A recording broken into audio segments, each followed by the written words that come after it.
Make sure the belt is centered in relation to the band tension unit and sanding drum. If the sanding belt will not center, some adjustments need to be made. In order to move the belt towards the machine side A, turn the adjustment screw counterclockwise.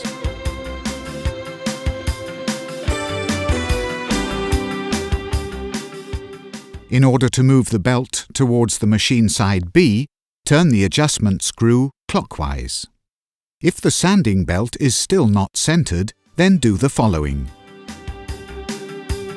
Fit a fine sanding paper, P100 to 120. Turn the fine adjustment screw counterclockwise until it reaches the top. Start the machine. Remove the plastic plug that protects the coarse adjustment screw and insert a screwdriver into the hole in the machine chassis. Turn the coarse adjustment screw counterclockwise so the abrasive belt moves towards the inside of the edge guide, the machine side B. Then turn the screw a further quarter of a turn.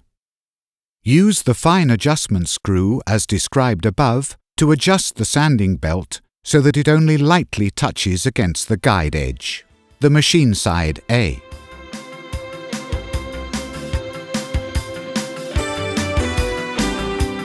When properly adjusted, the sanding drum sands evenly over the whole width of the drum.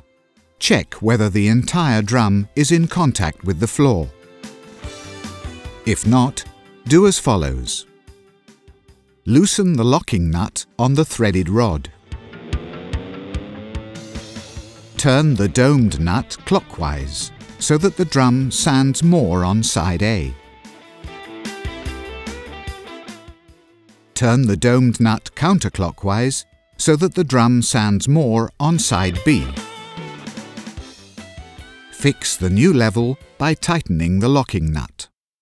For best results, set the drum pressure knob in accordance with the sandpaper grit size and adjust the speed. Lowest position means high pressure and coarse abrasive grits, and highest means low pressure and fine abrasive grits. Cutter marks. The most common causes of cutter marks may be a flaw with some give, dirt on the wheels, or damage to the drum or fan blades. Clean, scrape off the coating and vacuum clean. To check and clean the drum and tensioning device, do as follows. Before you pull out the existing belt, insert the drifting tool until it bottoms in the hole. Press the tool straight down until the mechanism locks in its bottom position. Check for rips and other damage on the sanding drum. Lock the drum by inserting a rod into the hole in the chassis. Remove the nut and washer and replace them with the drum tool. Use a hammer with metal head and give the tool a hard hit at the end.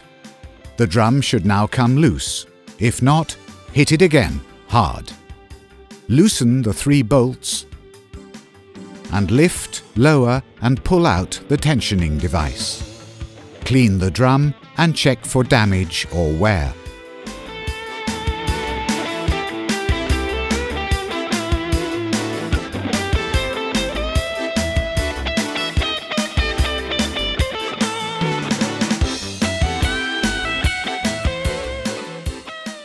Take out the fan by removing the 3 bolts.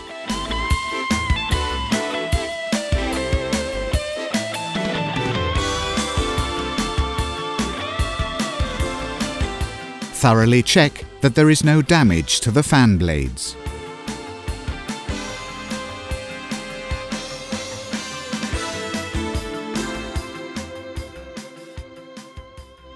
If the fan belt needs adjusting, the motor mounting can be loosened and pushed into the desired position.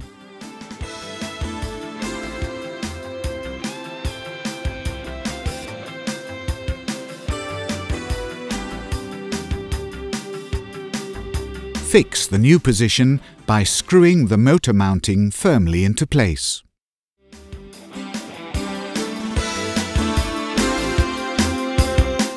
Check the carbon brushes regularly. The brushes wear more at higher loads and should be changed in pairs after approximately 100 hours of normal operation. Open the outer door with a coin, for example. The brushes have an automatic stop and cannot be worn down below the mark.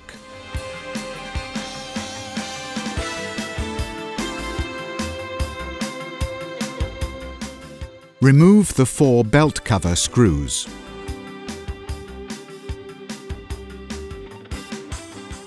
Loosen the 4 bolts on the motor bracket.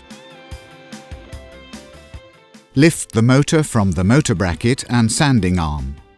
Remove the screw and washer and the stop screw and cover plate that secures the fan.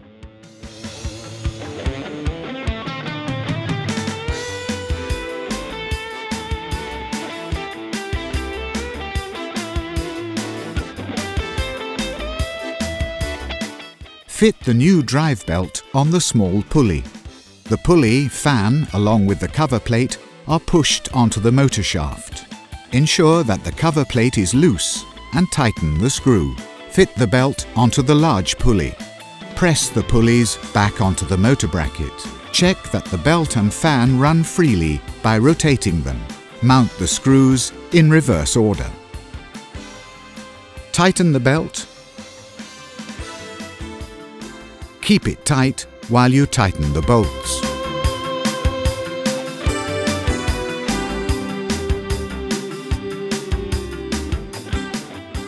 Remove the 4 screws on top of the sanding arm. Use the tool to push down the sanding disc assembly. Remove the 2 covers on the bottom of the arm.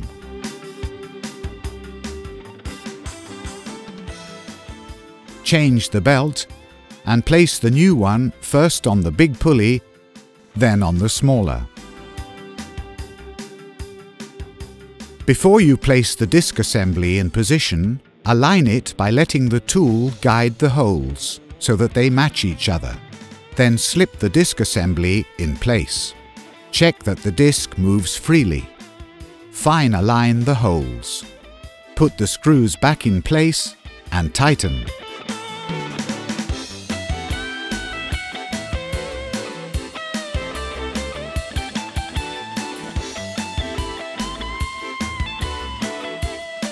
To be able to install the small cover, you need to remove the abrasive disc and find the 2 holes in the steel disc and slide in the cover. Put the screws back in place and tighten. Do the same with the other cover.